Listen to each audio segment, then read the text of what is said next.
What's happening? Who's getting it wrong? Who's getting it right? Why are we here? We're here because of lack of correspondence and lack of engagement. You just can't wake up one day and push out the investors. These are people who've invested heavily and also provided an alternative into the population, the youthful population that lack these job opportunities. So for me, I think it's a high time we sat down and we involved the stakeholders for us to come up with a conducive solution that everyone will just feel safe and not aggrieved. Yes. Is it possible for the Matatu business to go on and the city to also be congested at the same time? Definitely. And I will tell you, I don't think we are #1 congesters of the city. 60% of our population within CBD walk.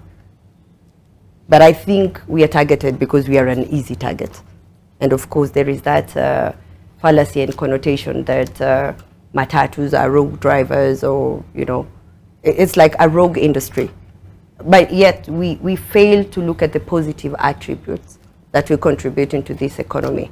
And that's why it's very important we have a seat and come up with a way forward. Yeah. Okay, I have to mention that we did invite the Nairobi County, the CEC for Transport. But yeah, they had important things to do tonight other than being here. Constant help and urban planner. Let's talk about this. So the central question, why we're here. As Patricia says, that Matatus are not the major congesters in the city. Yeah. Why are we having this conversation now? Is it the right conversation to have? Are we primarily looking to get it wrong? No, one thing about cities is there's no city that remains static. And any city, any town in the world is constantly evolving. It's actually an organic being. And at times it evolves for the better, at times for the worse. And one of the things, as we know in Nairobi, the transport system was very centralized and monopolized back in the day. And what would happen for the routes within the city, they would go through, when we had the functional Kenya bus, they would go through the city and not park or wait within the city, as happens now. So you'd get number 46 that starts at Kangware, it ends in Huruma. Number 4 starts in Isili, it ends in Satellite. So that kind of thing. Then the peri-urban would now move from bus station going out.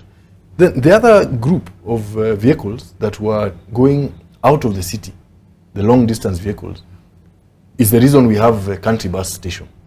Now, obviously, some of these systems changed. The Kenya bus went down. We ended up with our intra-city Matatu routes, and now we also have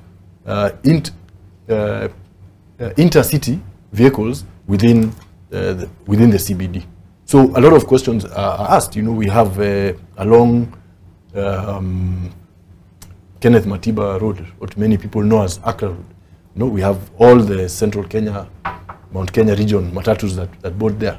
And, you know, for a long part of the day, many of them are just parked there, waiting to get a clientele. The same with different parts. If you look at Mfangano, you have Great Rift, etc. Now, obviously, there are many factors that come. You know, you have noise issues, pollution issues, even access for them, access in and out. You know, you go and take a 2NK on a Saturday, going to Nakuru or Nyeri or wherever, it will take you a while even just to get to fire station, you know, if you're not using the Ngara side. So questions be raised that. And then what is happening to the land value and the real estate along such corridors. So, and that's where planning comes into play. And I don't want to look at it from a negative perspective. I want to see it as an opportunity. So how do we then, I mean,